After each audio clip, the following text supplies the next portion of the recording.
She said headache every night, so I stopped helping. What happened next changed everything. It started so subtly that I almost didn't notice it at first.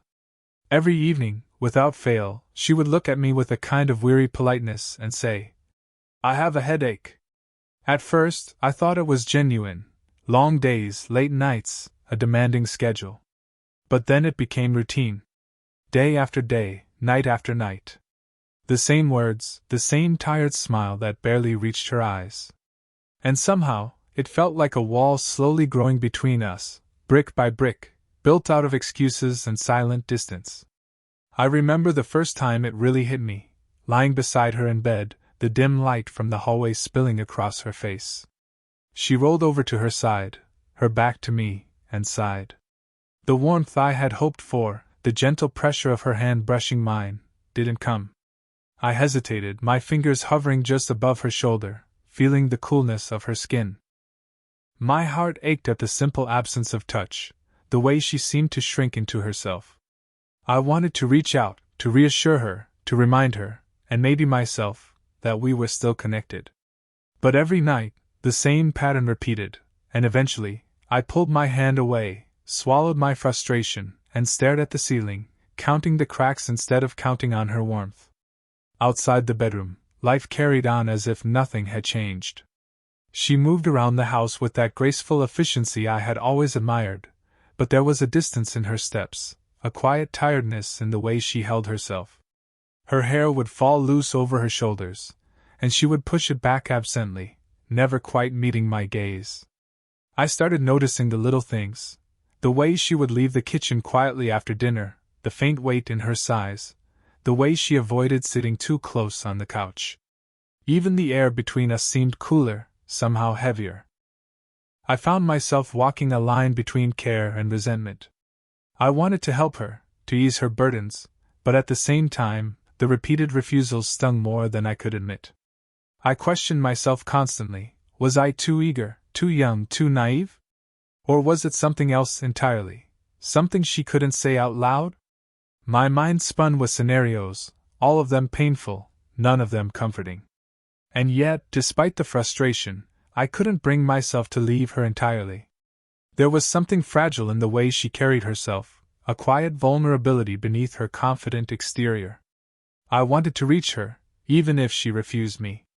I wanted to break through the wall she had built with her own words, to find the woman behind the headache, the one who had once leaned into me without hesitation. So night after night, I lay there, quiet and observant, tracing the shadows on the ceiling while she turned her back, and felt the slow, painful stretching of a distance that had crept in between us. I didn't know then that this was only the beginning, that my patience, or perhaps my silence, would soon set the stage for a change neither of us expected.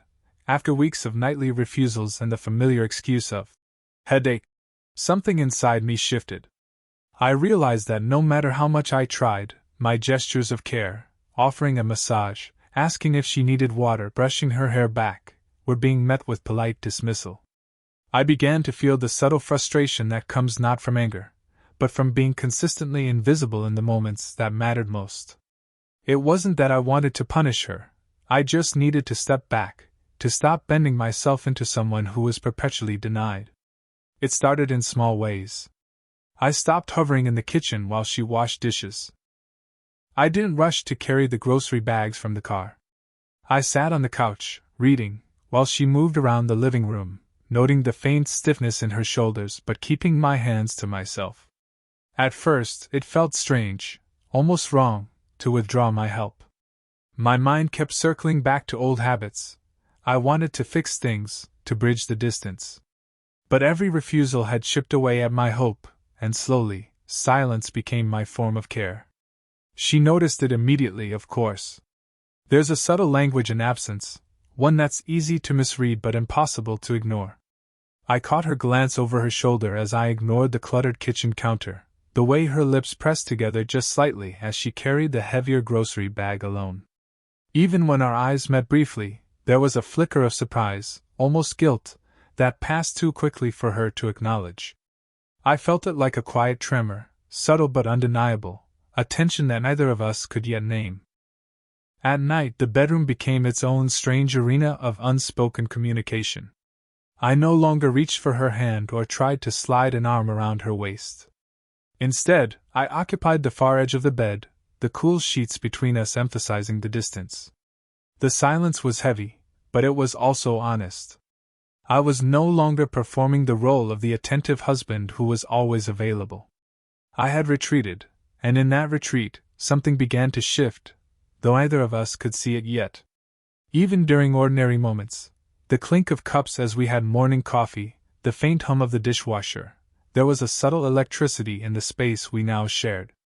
The absence of my usual attention made her movements more deliberate, her glances sharper, as if she were searching for the presence I had purposefully withheld.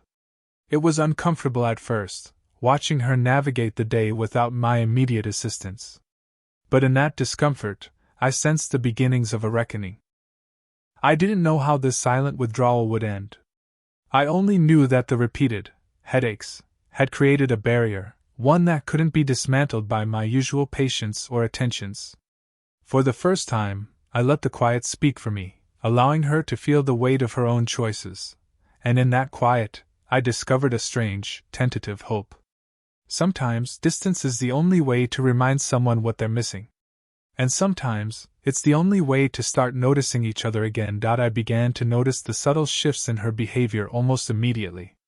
At first, they were tiny gestures, the way she lingered a little longer near the kitchen counter, or how her eyes followed me as I moved around the living room.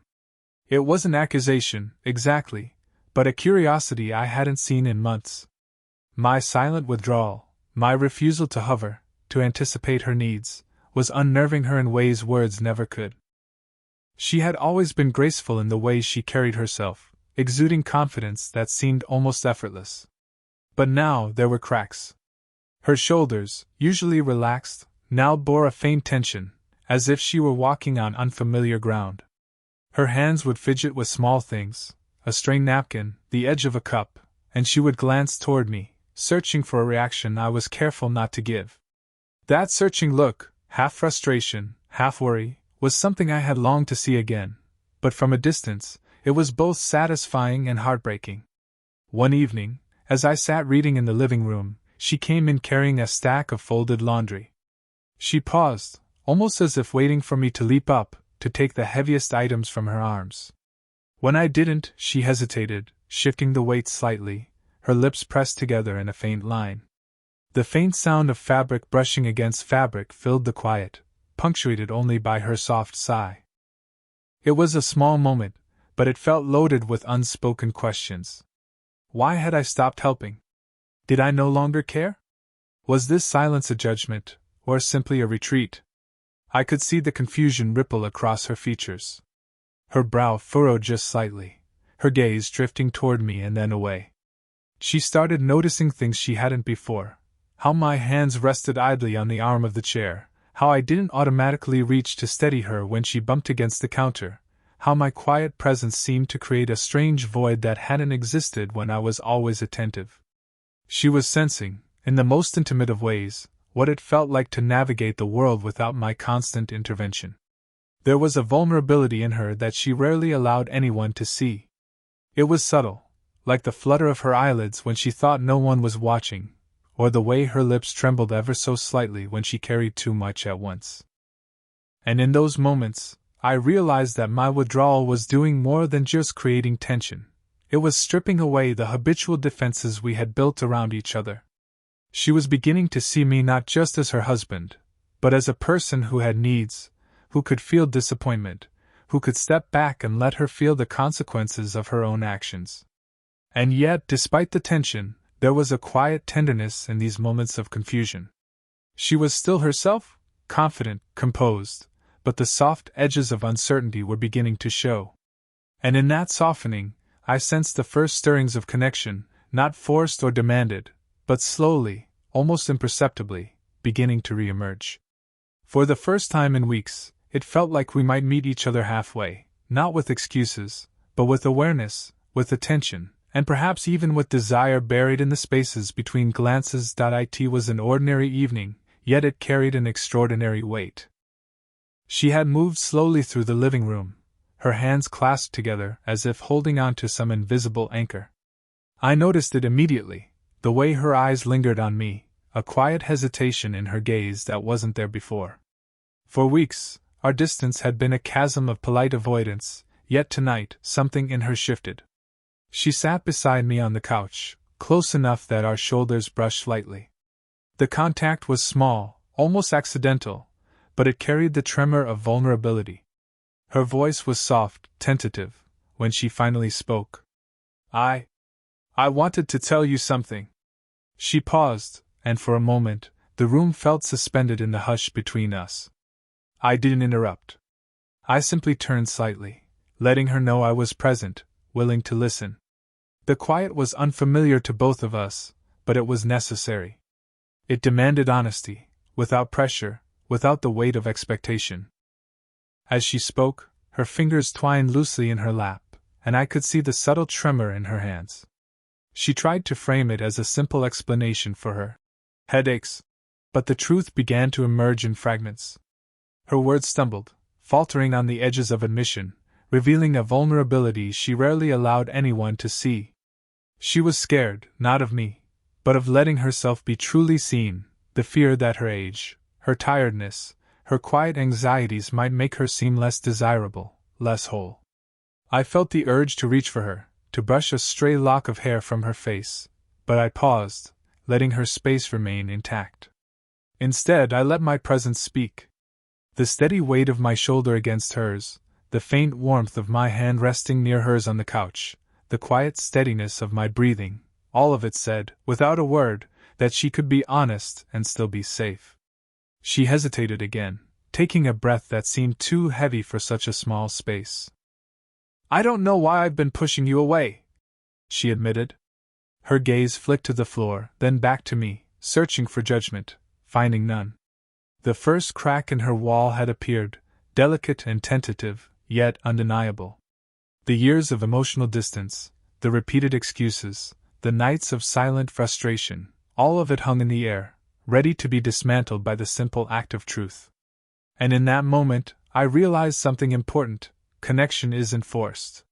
It isn't the sum of gestures or constant attention. Sometimes, it's the willingness to sit beside someone in silence, to offer presence without expectation, and to let them come forward in their own time. Her shoulder against mine, slight and fleeting though it was, felt like the beginning of something new, a bridge across the distance we had both felt, a tentative step toward intimacy that had been absent for far too long. That evening, the first crack in the wall between us didn't heal everything, but it offered a glimpse of what could come. The quiet vulnerability, the gentle admission, and the mere act of sitting close enough to feel each other's warmth, it all mattered. And for the first time in weeks, I sensed a spark of hope that perhaps, if we continued to be patient with one another, we might find our way back to the closeness we had lost. It was a quiet evening, the kind that usually passes without remark, yet tonight felt different. We sat together in the soft lamplight, her profile outlined by the gentle glow. She had leaned back slightly, her fingers intertwined in her lap, and for the first time in weeks, she met my eyes without hesitation. There was something fragile in her gaze, something that seemed both afraid and ready to be seen. I haven't been honest with you, she began, her voice low and uncertain. My heart tightened, not from anger, but from the weight of anticipation. I had longed to understand her, and now the moment had arrived. She paused, as if gathering courage, and I stayed silent, giving her the space she needed. The words came slowly, carefully chosen. She admitted that the headaches, the constant excuses, had never been entirely physical. They were shields, barriers she had unconsciously built to protect herself. She feared vulnerability, feared the notion that her age or weariness might make her less desirable, less capable of holding my attention and affection. Each headache had been a way to avoid exposing the deeper truths she didn't know how to share. As she spoke, her hands twitched slightly, betraying the nervous energy beneath her composed exterior. She pressed a finger against her lips, as though measuring the weight of every word. I could see the faint quiver in her shoulders, the subtle tightness in her jaw, and I realized just how deeply she had carried this fear. My instinct was to reach for her, to rest my hand gently over hers, and to convey without words that she was safe. I did exactly that, and the moment her fingers brushed mine, it felt like a lifeline, small, tentative, but profound. There was a raw honesty in the way she spoke, a willingness to lay bare her insecurities that both humbled and moved me. She confessed that part of her had feared my disappointment, my judgment, and even my potential withdrawal. And yet, as she revealed these truths, I saw her relax slightly, the tension in her body loosening ever so gently. It was as if admitting the truth lifted a weight she hadn't even realized she was carrying. I didn't interrupt or offer reassurances in words. I let my presence speak. The warmth of my hand against hers, the slight brush of my shoulder as I leaned closer, the quiet steadiness of my gaze, all of it said, without speaking, "I see you. I accept you. You are not alone." She exhaled softly, a small but meaningful release, and for the first time in weeks, there was no barrier between us. This honest admission didn't resolve everything in an instant. There were still unspoken worries, lingering habits, and the quiet echoes of past distance. But it opened a door. The first authentic connection since the endless nights of headaches had been built, not through words of comfort, but through the courage of truth and the intimacy of presence. In that small, delicate moment, I realized something profound. Real closeness begins when we allow ourselves to be seen fully, and when we meet that vulnerability with steady, unwavering care.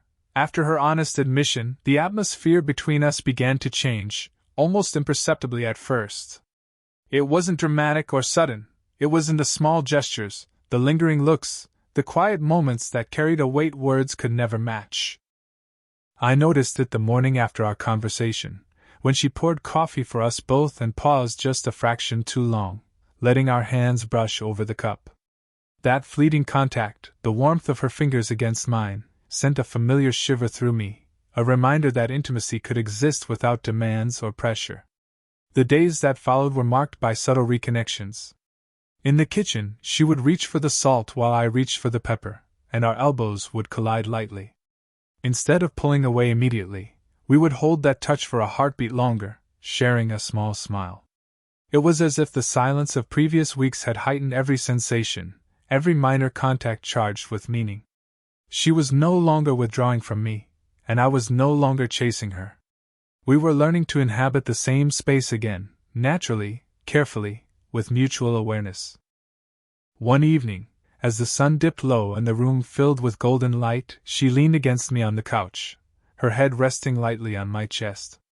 I could feel the subtle rise and fall of her breath, the soft weight of her body, the warmth of her skin pressing against mine. My hand settled naturally on her shoulder, brushing gently over her hair. The tension that had existed for months seemed to melt away in that simple, shared presence. There were no words needed, the quiet intimacy said everything.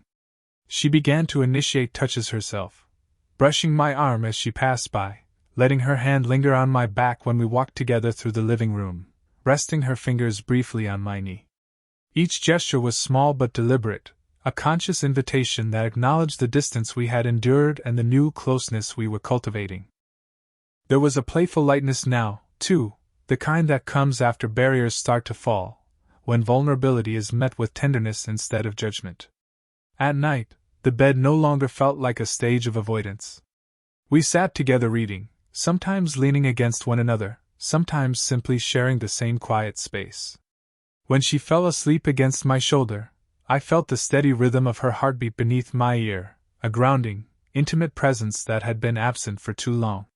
The headaches she had used as a shield were gone, replaced by a soft longing, a desire to be close that had nothing to do with pressure and everything to do with trust. The gentle shift was not instantaneous, nor was it perfect, but it was real. It was built on honesty, on patience, on the quiet understanding that love is measured not only in grand gestures but in subtle, persistent acts of care. In that slow rebuilding, we discovered the beauty of closeness without demand, intimacy without expectation, and warmth without the weight of excuses. For the first time in months, I felt her fully present beside me, and I allowed myself to be fully present with her. The days after the gentle shift became a rhythm of quiet closeness, a delicate dance of awareness and care. We no longer needed words to bridge the distance. Our actions carried the weight of understanding, the tenderness that comes when two people have weathered silence and uncertainty together. The young man I had been, the one frustrated by repeated excuses and distant nights, had learned patience, and the woman beside me had begun to trust that intimacy could exist without pressure, without pretense. One morning, sunlight spilled through the curtains, catching the subtle highlights in her hair. She leaned against me at the kitchen table, our shoulders brushing lightly, fingers just barely touching across the surface. Neither of us spoke, yet in the quiet warmth of that shared space, there was a profound acknowledgement of what had passed and what had returned. Her eyes met mine, steady and soft, and I saw gratitude there, not just for my presence, but for the patience that had allowed her to let down her guard. Our routines were small but meaningful. A hand resting lightly on the small of her back as we walked down the hallway, the brush of fingers when passing each other in the kitchen, a lingering glance across the room that conveyed more than words ever could. There was a rhythm to our connection now, a gentle ebb and flow, where vulnerability was met with steady care and touch was always a choice, never a demand. It was a closeness that felt both earned and effortless, like coming home after a long journey. Evenings became our sanctuary. We would sit together on the couch, leaning in without speaking, letting our quiet presence speak volumes. Sometimes she would rest her head on my chest, and I would feel the rise and fall of her breath, the faint warmth of her cheek against mine. Other times, our fingers would find each other's, intertwining in simple acknowledgement that we were here, fully together. There were no headaches, now, no excuses to hide behind, just the subtle, intimate proof that emotional honesty and patience could rebuild what silence had tried to erode. It wasn't a fairy tale perfection. There were still moments of hesitation, small fears, echoes of old distance. But those were balanced by shared laughter, gentle teasing, and a renewed sense of partnership. The age gap, which had always been a quiet undercurrent, now felt like a background note rather than a barrier, a reminder that love matures, deepens, and steadies with time, and that patience and respect could bridge any uncertainty. As I held her hand that morning, feeling the warmth of her palm against mine, I realized that the journey had changed both of us. The young man who had once been frustrated and unsure had learned to listen, to wait, and to honor the unspoken. She, in turn, had allowed herself to be vulnerable, to let me in, and to rediscover the quiet joys of emotional closeness. In that calm, sunlit moment, with our hands entwined and the gentle rhythm of our breaths aligning, the distance of months felt like a distant memory. There were no barriers, no headaches, just presence, tenderness, and a love that had grown stronger through patience, honesty, and the quiet, profound power of shared vulnerability. And in that, we found not only connection, but a warmth that would carry us forward, together.